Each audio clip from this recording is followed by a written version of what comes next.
Hello everyone, आज हम करेंगे क्लास 4 की हिंदी ग्रामर का चैप्टर नंबर 3 संज्ञा। बच्चों, आइए बाग की सैर करें। देखिए, यहाँ पर आप एक बाग का नज़ारा देख सकते हैं। ये पिक्चर जो है एक बाग की है, जहाँ पर कुछ लोग बैठे हुए हैं, बच्चे खेल रहे हैं, झूला भी झूल रहे हैं बच्चे। तो इसी से रिलेटेड आपको देखो नीचे कुछ लाइंस दी हुई हैं। बाग में चारों ओर गुलाब, गेंदा और चमेली के फूल खिले हैं। वहाँ आदमी, औरत और बच्चे सभी प्रसन्नता से बैठे हैं। बाग में झूले भी लगे हैं। स्मिता और अभिनव गेंद से खेल रहे हैं। अब इनमें ऊपर लिखे जो वर्ड्स हैं, इसमें आप देख सकते हैं जो रेड कलर से जो लिखे हुए हैं, स्मिता, अभिनव, बाग, आदमी, औरत, बच्चे, फूल, गुलाब, गेंदा, चमेली, झूला, गेंद, ये सब क्या हैं? ये सब हैं संज्ञा।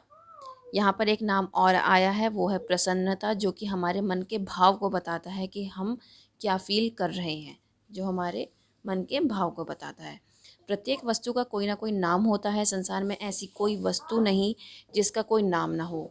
व्याकरण में इन्हीं नामों को हम क्या कहते हैं? संज्ञा कहते हैं। जो शब्द किसी वस्तु, व्यक्ति, प्राणी, स्थान और भाव आदि का बोध कराते हैं, उन्हें हम क्या कहते हैं? संज्ञा। वस्तु मीन्स थिंग्स को कहते हैं। प्राणी मीन्स कोई भी एनिमल, बर्ड, कुछ भी। स्थान कोई भी प्लेस। व्यक्ति आपको पता ही है, कोई भी इंसान। भाव मीन्स आपके एक्सप्रेशंस, जितने भी एक्सप्रेशंस हैं उनका जो बोध कराता है उसको हम क्या कहते हैं? संज्ञा कहते हैं। बच्चों, वस्तु, व्यक्ति, प्राणी तथा स्थान को हम देख भी सकते हैं और छू भी सकते हैं, क्योंकि इनका निश्चित एक आकार होता है। क्या हम कभी अपने भावों को देख या छू सकते हैं? तो इसका आंसर होगा नहीं। आप कभी अपने एक्सप्रेशंस को दिखा सकते हो, महसूस कर सकते हो, उनको छू सकते हो? छू नहीं सकते, सिर्फ महसूस कर सकते हो आप उनको। ठीक है, जैसे कि किसी की सुंदरता, किसी का बचपन, किसी की ममता, किसी की आज़ादी, तो ये क्या है? ये सिर्फ महसूस किया जा सकता है, इसको आप छू नहीं सकते। तो इसीलिए संज्ञा को 3 भाग में बांटा गया है, 3 पार्ट्स में डिवाइड किया गया है। पहला है व्यक्तिवाचक संज्ञा, जातिवाचक संज्ञा, भाववाचक संज्ञा। व्यक्तिवाचक संज्ञा क्या होता है? जैसे पंडित नेहरू भारत के प्रथम प्रधानमंत्री थे, तो यहाँ पर पंडित नेहरू क्या हैं? व्यक्तिवाचक संज्ञा हैं। हवा महल जयपुर में स्थित है। हवा महल और जयपुर, यहाँ पर क्या है? व्यक्तिवाचक संज्ञा है। लाल किले से ताजमहल अधिक सुंदर है, तो यहाँ पर लाल किला और ताजमहल क्या है? व्यक्तिवाचक संज्ञा है। अब क्यों है ये संज्ञा, अब आप देख सकते हैं व्यक्तिवाचक। ऊपर आए वाक्यों में रंगीन शब्द पंडित नेहरू, हवा महल, जयपुर, लाल किला तथा ताजमहल आदि शब्द किसी विशेष व्यक्ति, स्थान में इमारत के नाम का परिचय दे रहे हैं। बहुत ही किसी स्पेशल इंसान का, किसी स्पेशल प्लेस का, किसी स्पेशल बिल्डिंग का बता रहे हैं। तो इसीलिए ये क्या है? व्यक्तिवाचक संज्ञा हैं।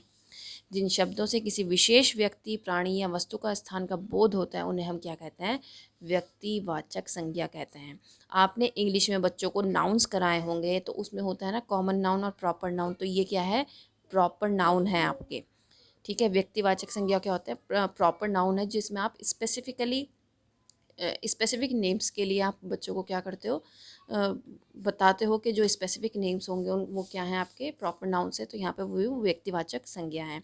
अब कुछ और व्यक्तिवाचक संज्ञा भी हो सकते हैं, जैसे व्यक्तियों के नाम महात्मा गांधी, मदर टेरेसा, आपका नाम, मेरा नाम, आपके बच्चों का नाम, ये सब क्या है? व्यक्तियों के नाम हैं। पुस्तकों के नाम में रामायण, गीता, बाइबल, कुरान सब आ जाते हैं। स्थानों के नाम में मुंबई, दिल्ली, कोलकाता, भारत, चीन। इमारतों के नाम में कुतुब मीनार, इंडिया गेट, हवा महल, स्वर्ण मंदिर, ताजमहल, सभी कुछ आ जाता है। नाउ जातिवाचक संज्ञा। जातिवाचक संज्ञा में आप यहाँ पर पिक्चर देख सकते हैं। लड़के विद्यालय जा रहे हैं, गाय घास खा रही है, माँ बाजार से फल और सब्जियाँ लेकर आई हैं। तो ऊपर अब आए वाक्यों में रंगीन शब्द जो हैं, लड़के, विद्यालय, घास, गाय, फल, सब्जियां, ये क्या है? विशेष की बात ना करके पूरी जाति की बात कर रहे हैं। मतलब लड़के, मैंने किसी एक पर्टिकुलर इंसान का नाम नहीं लिया, किसी पर्टिकुलर लड़के का नाम नहीं है, मैंने यहाँ पर बोला है लड़के, मतलब सभी, पूरा ग्रुप आ जाता है, लड़के जितने भी हैं सब आ जाते हैं उसमें।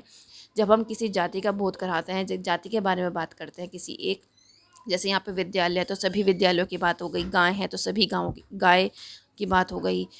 सब्जियां हो गई तो सभी की सब्जियां की बात हो गई, किसी एक सब्जी का नाम नहीं लिया गया। ऐसे ही किसी एक फल का नाम नहीं लिया गया, सभी फलों के नाम की बात हो गई। तो इसीलिए क्या है, ये एक किसी भी जाति का बोध करा रहे हैं, ठीक है। तो इसलिए क्या है, ये जातिवाचक संज्ञा। तो जिन शब्दों से किसी व्यक्ति, प्राणी, वस्तु या स्थान की पूरी जाति का बोध होता है उन्हें हम क्या कहते हैं, जातिवाचक संज्ञा कहते हैं। अब जातिवाचक संज्ञा के कुछ और नाम भी हैं, जैसे प्राणियों के नाम है स्त्री, पुरुष, धोबी, सैनिक। वस्तुओं के नाम है कलम, हथौड़ा, साइकिल, पुस्तक। स्थानों के नाम है मैदान, अस्पताल, विद्यालय, बाजार। भाववाचक संज्ञा क्या है, अब आप नीचे देखिए, बुढ़ापा, मोटापा, बचपन, आज़ादी। ये जितनी भी चीज़ें हैं ये भावों के नाम हैं जिनको हम छू पकड़ नहीं सकते, मतलब आप पकड़ के तो देख नहीं सकते, छू के नहीं देख सकते, ठीक है। एज के साथ साथ आता है, फैक्टर है, एज फैक्टर है, ठीक है।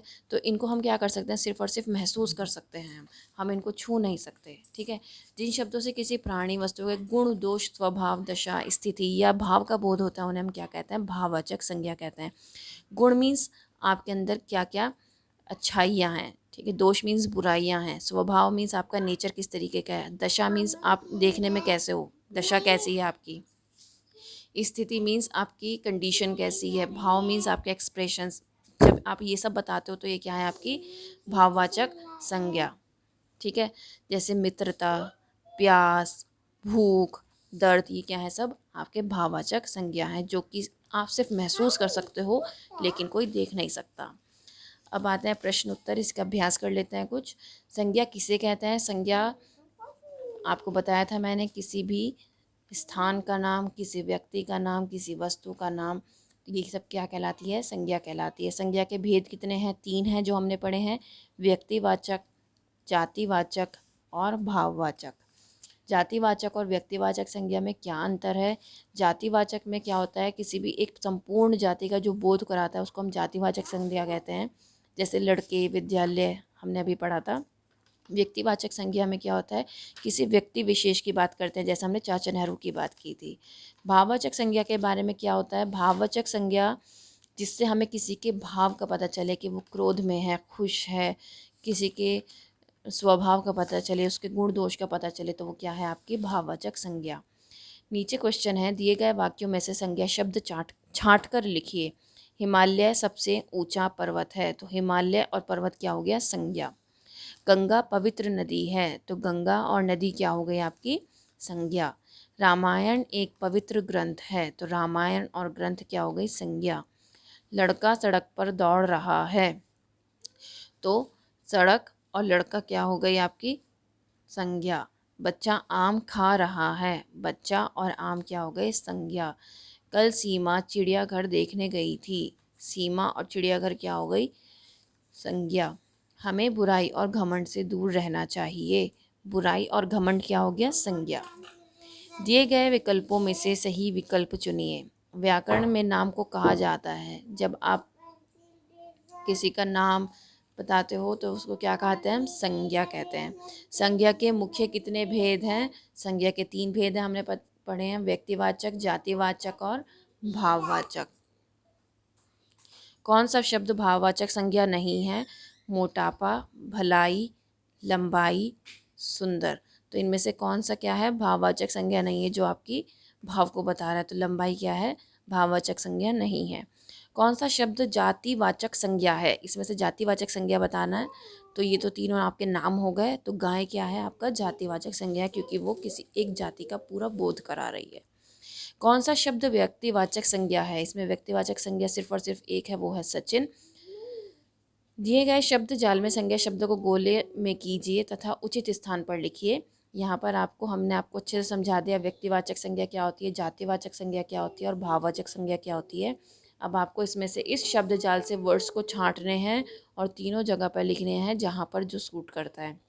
जैसे कुछ वर्ड्स इसमें हुए हुए हैं, देख सकते हैं हम, शिक्षा, इच्छा, गंगा, छोटी, राजीव, ताजमहल, बच्चा और लंबाई, लड़का, खग, गरीबी, नेहरू, गधा। तो इस तरीके से आप क्या कर सकते हैं, इनको इनकी जगह पर लिख दीजिए। यहाँ पर जैसे आज़ादी, ठीक है ना।